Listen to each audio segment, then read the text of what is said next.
Ashama akkam jirtu kabajamtoota daawwattoota wiirtuu miidiyaa nagaan keenya bakka isin jirtan maratti sinaa qaqqabu oduu isaa kanaaf jennee qabannee dhiyaanneerraa oduu waliin ani Margee Tasfaati. Barreessaa olaanaan dhaabbata mootummoota gamtoomanii Antooniyoo Gutaarees godina Goofaatti balaa sigiga lafaa mudateen lammiilee miidhamaniif gadda cimaatti dhaga'ame ibsaniiru. Haaluma wal fakkaatuun pirezidaantii Raashiyaa Vilaadimiir Puutiin godina Goofaatti lammiilee balaa sigiga lafaa mudateen miidhamaniif gadda cimaa itti dhaga'ame ibsan. Pirezidaantiin Puutiin ergaa gaddaa mootummaa Itoophiyaaf erganiin balaa mudateen lammiileen maatii isaanii dhabaniif jajjabina hawwaniiru. Balaa kanaan maatiin miidhaman akka jajjabaatan hawwii qaban ibsanii odeeffannoon Itoophiyaatti imbaasii Raashiyaa irraa argame ni mul'isa. Baay'inni namoota balaa sigiga lafaa Goofaatti mudateen du'anii 500 ta'uu danda'a jedhe dhaabbanni mootummoota gamtoomanii. Oduu wal fakkaatuun godina Jimmaattis balaan sigiga lafaa mudatee jira. Sooniyaa Mohaammed akkaataa nutti dhiyeessiti. Balaa sigigoo lafaa tibbana naannoo kibba Itoophiyaa godina Goofaa keessatti mudateen namoonni du'an mirkanaa'e 257 caalu aanga'oonni naannichaa himan. Baay'inni namoota balaa kanaan lubbuu dhaban hanga 500 ta'uu akka danda'u dhaabbanni UN beeksisee jira. Hanga adoolessa 24 tti namoonni du'uun isaanii mirkanaa'e kan kanaa dura himame 220 irraa gara 257 ol guddachuu aanga'oonni naannichaa mirkaneessuu dhaabbata biyyoota gamtoomaniitti qindeessaa dhimmoota namoomaa Ochaan ibsa baaseen mirkaneesse. Dhaabbatichi itti dabaluun namoonni taatee kanaan miidhaman 15,000 naannicha keessaa baafamuu qabu jedhee jira. Mootummaanis karoora miidhamtoota iddoo biraatti dabarsuu xumuraa jira jedhe. Balaa sigigaachuu lafaa rooba cimaadhaan wal qabatee dilbata adoolessa 21 fi irra deebiidhaan wiixata adoolessa 22 ganama mudateen barbaachi reeffa namoota du'anii gaggeeffamaa jira. Naannichatti roobni cimaan ammallee roobaa jiraachuu fi yaalii reeffa namoota biyyoon irratti sigigaatee du'anii harkaan gaggeeffamuun isaa adeemsicha rakkisaa akka taasise himame. Gareen xiinxaltoota namoomaa ejeensii waloo bakkicha qaqqabes ammaan tana karaa wiirtuu walta'iinsa balaa tasaa hundeeffameetiin yaaliin taasifamaa jiru gargaaraa jiraachuu Ochaan beeksise. Dhaabbanni Fannoo Diimaa Itoophiyaas konkolaataawwan deeggarsaa lubbuu baraarsaaf oolan fe'an 4 bakkicha qaqqabanii jiru. Akka gabaasaa BBC'tti namni tokko miseensa maatii isaa 9 balaa kanaan akka dhabe mirkaneessanii jiru. Har'a ganama barbaachi namoota miidhamanii sababa roobaatiin addaan citee ture. Garuu ganama kana namootni hedduun bakkichatti argamuun barbaacha jalqabuuf jedhu. Qondaalonni naannichaa magaalota itti dhiyoo jiranitti sirreeffamtoota fiduun lafa qotanii reeffa baasuu irratti akka gargaaraniif hojjechaa jiraachuu himan. Ammaayyuu maashinoota gurguddaa galchuun lafa qotuun hin danda'amne. Namoonni deeggarsaaf deemanis lafa bu'aa ba'iin itti baay'aturra miilaan deemuun achi gahuu qabu. Barreessaa olaanaa UN Antooniyoo Guuterees balaa sigiga lafaa dhaqqabeen akka malee gadduu himan. Bulchiinsi magaalaa Finfinnee balaa sigiga lafaa godina Goofaatti dhaqqabe hordofee deeggarsa namoomaaf kan oolu birrii miliyoona 45 kennuu ibse. Kantiibaan magaalaa Finfinnee aadde Adaanech Abeebee fuula feesbuukii isaanii irratti miidhamtootaaf jajjabina hawwuun deeggarsa birrii miliyoona 45 fi meeshaalee adda addaa marsaa jalqabaan gumaachuu himan. Sigiga lafaa marsaa lammaffaa bakka kanatti dhaqqabeen lubbuun namoota 257 darbuu UN himee jira. Oduudhumaa wal fakkaatuun naannoo Oromiyaa godina Jimmaa aanaa Goommaa gandoota garaagaraa keessatti sigigaachuun lafaa mudachuu ibsame. Kominikeeshinii aanaa Goommaa akka beeksisetti sigigni lafaa kun gandoota aanichaa kan akka Qadaamaayee, Funxullee, Bashaashaa fi Barsoomaa keessatti mudatee jira. Rooba humnaa ol roobaa jiruun wal qabatee sigigni lafaa tibbana aanicha keessatti mudate kanaan miidhaan lubbuu nama irratti dhaqqabe kan hin jiraanne ta'us hawaasni balaa kanaaf akka hin saaxilamneef qophii dursaa fi of eeggannoo gahaa akka taasisu bulchiinsi aanaa Goommaa dhaamsa dabarsee jira. Uummanni Tigraay miliyoona 2 ol sodaa beelaarra jiru jedhame. Gabaasni kan BBC'ti Magarsaa Baqqalaatu dhiyeessa. Uummanni Tigraay miliyoona 6 haga 7 gidduu ta'a jedhamee tilmaamama. Hanga dhuma bara 2022tti naannicha waraana waggaa 2 humnoota naannichaa fi mootummaa federaalaa gidduutti geggeeffamaa ture keessa ture. Waraana kanaan kumootni hedduun lubbuu dhabanii hedduunis kaampiiwwan buqqaatotaa keessaa dahachuuf dirqamanii jiru. Erga waraanni dhaabbatee muraasni qe'ee irraa buqqa'anitti yoo deebi'an hedduun garuu kaampiiwwan daatanitti hafanii deeggarsa nyaataa dhiyaatuuf eeggatu. Kaampiiwwan kanneen keessaa tokko magaalaa Shireetti dhiyaatee kan argamudha. Kaampiin ejeensiiwwan UN'n ijaarame kun buqqaatota 30,000 ol ta'aniif dahoo ta'ee deeggarsa nyaataa dhiyeessa. Dhaabbileen akka dhaabbata baqattoota idilaa addunyaa IOM fi ejeensiin buqqaatota UN godoowwan halluu cuquliisaa fi adii suuraa saatalaayitii irraa mul'atan BBC'f qoodanii jiru. Hoogganaa Komishinii To'annoo Balaa Naannoo Tigraay kan ta'anii Dr. Gabrahiwot Gabra-Egzaabeer yaada BBC'f kennaniin namoonni miliyoona 2.1 ta'an sodaa beelaarra jiru jedhan. Lakkoofsi kun gara miliyoona 2.4tti guddachuu akka malus dubbatan. Yeroo dhiyoo asii hariiroon dhaabbilee gargaarsaa fi mootummaa federaalaa gidduu jiru laaffatee jira jedhan. Maddi rakkoo ammoo mootummaan dhaabbileen gargaarsaa kun dhimma siyaasaa keessa galuu barbaadu jechuunis waliin wal qabata. Waxabajjii darbe ammoo sagantaan nyaataa addunyaaf USAID deeggarsi nyaataa hatamuu himachuun cirumaa dhiyeessii adda kutanii ture. Ji'oota 5 boodasii deebisanii deeggarsa dhiyeessuu eegalan. Aangaan USAID yaada BBC'f kennaniin mootummaan Itoophiyaa fi dhaabbileen gargaarsaa deeggarsa dhiyeessan akka dabalan gaafatanii jiru. Dhaabbata biyyoota gamtoomaniitti ejeensiin deeggarsa namoomaa qindeessus dhiyeessiin amma jiru fedha deeggarsa naannicha jiru waliin kan hin madaalle akka ta'e beeksisee jira. Maallaqni hojii deeggarsa kanaaf dhiyaachaa jiru gahaa ta'uu baatus hamma dhiyaate garuu warra akkaan barbaadaniif hojii lubbuu baraaruuf oolchaa jirraa jedheera. Tsibbiqti Taqlaay ijoollee ishee 5 waliin kaampii kana keessa jiraatti. Abbaan warraa ishee waraana kana keessatti ajjeefame. Horii qabna turre. Ganna midhaan oomishna turre jechuunis ji'a caamsaa darbe BBC'tti himti. Gabaabumatti jireenya gaarii qabna turre. Amma garuu homaa hin qabnuu jette. Kaampii keessatti nyaata bilcheessuu fi hojiilee ogummaa harkaa hojjechuun maallaqa xiqqoo argattus ijoolleen ishee garuu kadhaatti jiru. BBC'n naannolee akka malee miidhaman gahee haala jiru ilaaluuf hiree argateera. Suuraalee saatalaayitii irraas bu'uuraaleen qonnaaf jallisiif qophaa'anii turan goganii jiraachuu hubatee jira. Kaampiiwwan burqaatotaas argee jira. Ji'a waxabajjii keessa suuraa argateenis naannoleen amma dura hidhaa jallisiif qophaa'ee bishaan akka hin qabne hubatee jira. Rooba gahaa malee ammoo qonnaan bultoonni lafa isaanii qonnaaf akka hin mijeessine danqaa ta'ee jira. Dhaabbileen gargaarsaa kaaba Itoophiyaa naannoo Tigraay keessa hojjetan waraanni cimaan waggaa 2 erga raawwatee boodas sababa hongee, hanqina oomishaa midhaanii fi ammallee tasgabbii dhabuu naannichaa jiruun ummanni miliyoona 2 ta'uu beelaaf saaxilameeraa jedhan. Haalli jiru keessumaa haadholii ulfaaf daa'imman umurii 5 gadi jiranitti baay'ee hammaata jedha koreen qaxxaamura diimaa idila addunyaa. Jiini adoolessaa kun qonnaan bultootaaf yeroo murteessaadha.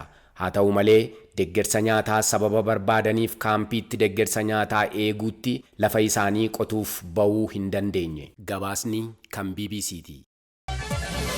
Gama biraatiin mootummaan Eertiraa daandiin qilleensaa Itoophiyaa fulbaana booda gara Asmaaraa akka hin imalle dhorke. Xiyyaarri Itoophiyaa obomboleettii cimaa keessa qubate kan jedhu soba jechuun daandiin qilleensaa Itoophiyaa beeksisee jira. Gabaasa dabalataaf Yoonaas Mangashaa. Mootummaan Eeritiriyaa dhuma baatii fulbaanaa booda balalii daandii qilleensaa Itoophiyaa gara magaalaa guddoo biyyattii Asmaraatti godhuu akka addaan citu murteesse. Abbaan taayitaa siviil aviyeeshinii Eertiriyaa ibsa baaseen fulbaana 30/2024 irraa eegalee daandiin qilleensaa Itoophiyaa balalii gara Eertiraatti taasisuu hunda akka addaan citu murteessuu beeksisee jira. Daandiin qilleensichaa akka dhorkamu kan murteeffame imaltoota irratti daraa qindaawaa fi itti yaadame geessisuu isaatiin jedhee himannaa kana hordofuun daandiin qilleensaa Itoophiyaa imalli gara Asmaraa godhamu fulbaana 30/2024 irraa kaasee akka adda citu taasifamuusaa ifa godhee jira. Daandiin qilleensaa kun guyyaa 3 dura jechuunis adoolessa 31/2024 xalayaa abbaa taayitaa siviil aviyeeshinii Eertiraa irraa sagaqqabeen balaliin Itoophiyaa gara Eertiraatti godhamu fulbaana 30/2024 irraa ka'ee akka dhaabbatu beeksifamuu ibsee jira. Xalayaan isa qaqqabe sababa imalli kun akka adda citu murtaa'eef kan hin beeksifne ta'uu daandiin qilleensaa Itoophiyaa ibsa gabaabaa adoolessa 24/2024 waaree booda marsaalee hawaasaa irratti baaseen beeksisee jira. Ibsi kun bahuu dura gaazexaan Haadaas Eertiriyaa ministeera geejjibaa fi koominikeeshinii abbaa taayitaa siviil aviyeeshinii biyyattiin maxxanfamu beeksisa baaseen daandiin qilleensaa Itoophiyaa balaliirraa dhorkamuu himee ture. Fulbaana 30/2024 irraa kaasee daandiin qilleensaa Itoophiyaa balaliiwwan gara Eertiriyaa taasisuu guutummaatti dhorkuu beeksisee jira. Aviyeeshiniin kun ibsa baaseen dhorkaa kana kan murteessee imaltoota Eertiraa irratti miidhaan qindaawaa fi malaan taasifamuu irra gahuudhaani jedhe. Daandiin qilleensaa Itoophiyaa adeemsa sirriin taaneen shaanxaa imaltootaa irratti hanna raawwateera jechuun dabalataan balalii fi shaanxaan boodatti hafee qaqqabuu eeruun daandiin qilleensichaa imaltootaa fi beenyaa osoo hin kaffalin tureera jedhameera. Daandiin qilleensaa Itoophiyaa ibsa gabaabaa baase keessatti sababa imalli gara Asmaraa adda citu murtaa'ee akka hin ibsamneef hime. Daandiin qilleensaa Itoophiyaa abbaa taayitaa Siivil Aviyeeshinii Eertiraa irraa sababa murtee kanaa gaafachaa jira. Rakkoo kana saffisaan furuuf murannoo qaba jedha ibsi daandii qilleensaa Itoophiyaa. Abbaan taayitaa Siivil Aviyeeshinii Eertiraa murtee daandii qilleensaa kana dhorkuuf sababni murtaa'eef kan biraanii gatiin tikeettii balalii sababa quubsaa malee dabaluu isaatiin jedhe. Rakkoo ibsaman kana hiikuuf daandiin qilleensaa Itoophiyaa irra deddeebiin akeekkachiifamee bu'aan finne fulbaana 2017 irraa eegalee balaliin daandii qilleensaa Itoophiyaa gara Eritiriyaatti dhorkameera jedhe. Mootummaan Eertiriyaa imaltoota daandii qilleensaa Itoophiyaaf dhaamsa dabarseen imaltoonni fulbaana 20 booda daandii qilleensaa kanaan imaluudhaaf karoorfatan dursanii akka sirreeffatan dhaame. Mootummaan Eertiriyaa kana jedhus daandiin qilleensaa Itoophiyaa ammallee marsariitii isaarratti fi waajjira tikeettii balaliisaa irratti tikeettii fulbaana 21 booda gurguraa jira jedhe BBC'n gabaasaatiin. Xiyyaaronni daandii qilleensaa Itoophiyaa amma torbanitti yeroo 5 gara Asmaraatti balali'u. Daandiin qilleensaa Itoophiyaan alatti daandiiwwan qilleensaa Saawudii Arabiyaa, Tarkii fi Masrii idileen gara Asmaraatti balali'u. Pirezidantiin Eertiriyaa Isaayyaas Afwerqii tibbana Xaaliyaanii wayita daawwatan daandiin qilleensaa Xaaliyaanii gara Eertiriyaatti akka balali'u eegaluu waliigalleerra jedhanii turan. Waraan Itiyoo Eertiriyaa erga xumurameen boodaan balaliin waggoota 20f adda citee ture lakkoofsa Itoophiyaa bara 2010 deebi'ee eegalamutu yaadatama. Ministeerri muummee Itoophiyaa Dr. Abiyyi Ahmad aangoo qabachuu hordofee hariiroon biyyoota lamaanii qabbanaa'ee ture wayyaa'uudhaan balaliin xiyyaaraa jalqabamee ture. Yeroo sanatti hooggantoonni biyyoota lamaanii waliigaltee Asmaraa yookaan Asmaraa Declaration jedhamu mallatteessuudhaan tajaajila geejjiba lafarraa, daldalaa fi tajaajilli quunnamtii bilbilaa addaan citee ture deebi'ee eegalame. Amma ulaan daangaa biyyoota lamaanii hundi cufamus tajaajilli quunnamtii bilbilaa ammallee banaadha. Walitti dhufeenyi dippiloomaasii Itiyoo Eertiriyaa waraansi kaaba Itoophiyaa xumuramuu hordofee deebi'ee qabbanaa'ee jechuun BBC'n gabaaseera. Eertiraatti ambaasaaddarri Sudaan Kaalid Abbaas sa'aatii 72 keessatti biyyattii gadhiisanii akka ba'an ajajni darbuu sagaleen jaarmaan DW miidiyaalee garaagaraa wabeeffachuun gabaaseera. Maddii oduu Alsharaaq jedhamu fuula Tiwutaraa X irratti akka beeksisetti mootummaan Eertiraa ambaasaadara Sudaaniif yeroo sa'aatii 72 kenneera. Eertiraan ambaasaadara Sudaan biyyattii keessaa ari'uuf kan murteessite dargaggoota Eertiraarraa waraana Sudaanii fi Birgeedii Islaamaa Kaartuum keessatti akka hojjetan yaalaa osoo jiranii irra gahuun ordofee ta'uu miidiyaan Waad Al-Buhaar jedhamu gabaaseera. Waraanni humna waraanaa Sudaanii fi humna dafee qaqqabaa gidduu erga eegaleen boodas hariiroon gaarii mootummaa Sudaanii fi Eertiraa gidduu jiru itti fufuu gabaasichi yaadachiiseera. Eertiraan yeroo garaagaraatti humnoota waraanaa Sudaan deeggaran biyyattii keessatti akka leenji'an haala mijeessiteetti jedhamtee himatni irratti dhiyaachaa akka jiru gabaasichi dabalee ibseera.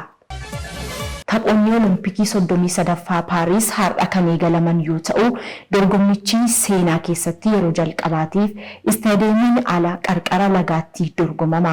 Taphoota Olompikiin atileetonni biyyoota 203 irraa walitti ba'an 10,500 gosoota ispoortii 32 waliin akka dorgoman ragaan koree Olompikii addunyaarraa argame ni mul'isa. Itoophiyaan dorgommiiwwan atileetiksii garaagaraan ispoortitoota 39 kan hirmaattu ta'uu tajaajilli oduu Itoophiyaa gabaaseera. Seenaatarri USA dhimma hidhaa haaromsaa irratti Itoophiyaa qeeqaa turan malaammaltummaan himataman dabalata qabna.